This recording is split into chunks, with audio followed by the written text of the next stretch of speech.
Hello guys again, Yanis here from SKAN Heating on the channel SKAN Academy.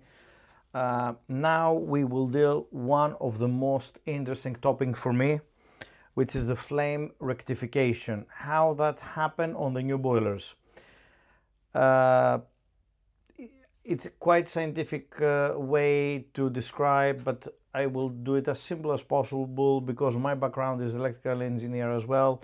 So I don't actually want to lose you with electronics and electrical knowledges I have. So I will keep it as simple as possible. If you don't understand, please leave your comments under the comment area and I will promise you I will redo the video if it's very difficult for you.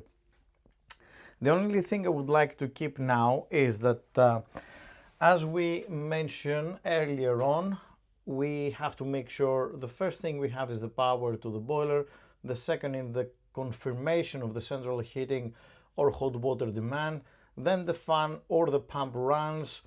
Make sure that we confirm the fan and the run through the APS and other electronic means, and then we have power to the gas valve and ignition. When we have the ignition, automatically the PCB board, as long as it ignites and the flames start to come up, then we have to rectify. How that's happened, how the system understand if we have flame or not into the chamber is not very difficult, guys.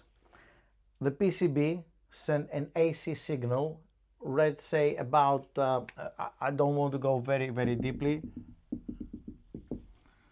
let's say 100 volt AC. And because it's AC, we have ups and downs, plus 100, minus 100, plus 100, with a frequency 50 Hertz. This voltage cannot pass and go to the other side to the earthing plug here, because the air is not actually conductible. But as soon as we have a flame, the flames start to ionize the atmosphere and create a path between this flame probe and the earth, and then we start to have a currency between the PCB and the chassis.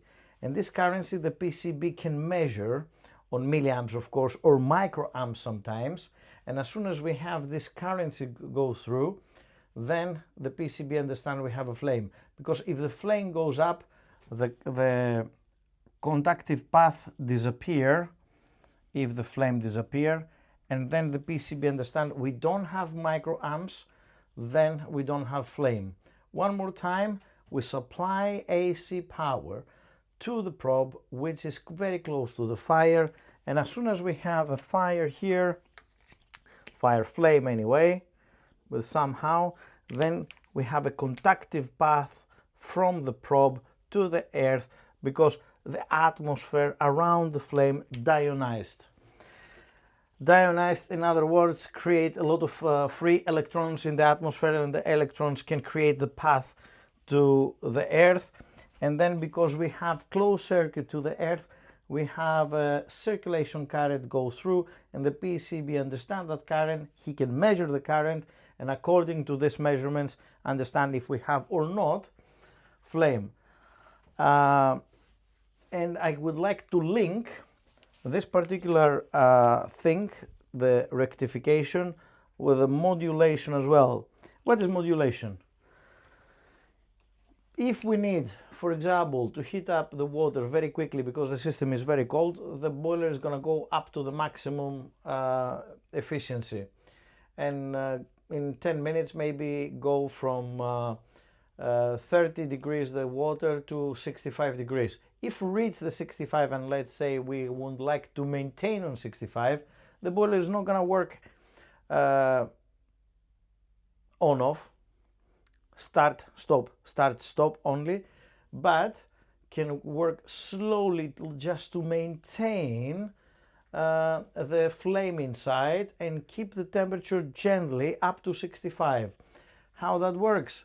Then the gas valve and the fan slow down, the flame go a little bit down, still exist here, and the PCB can also see this modulation and rectification and understand according the next information we give to the PCB that now calm down, reduce the speed, reduce the openings from the gas valve, and be acceptable this less current you're gonna see now, and happy days.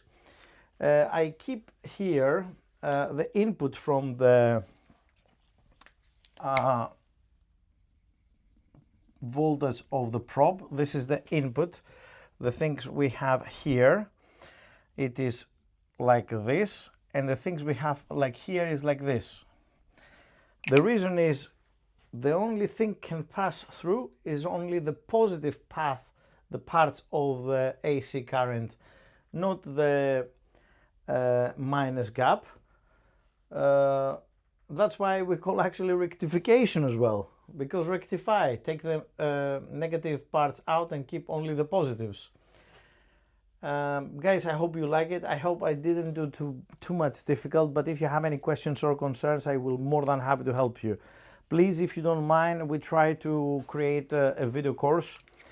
We develop the video course and also some meetings once per week or twice per month. And we would like to join all you engineers or homeowners, if you like it, in order to discuss with me all your concerns, all your questions, and help you to understand a bit more. Please help the channel with a like, subscribe, leave a little comment or a little heart. That helps a lot of the algorithm, and see you in the next video. Please don't hesitate to ask me things to do video for you. Have a beautiful evening. Thank you.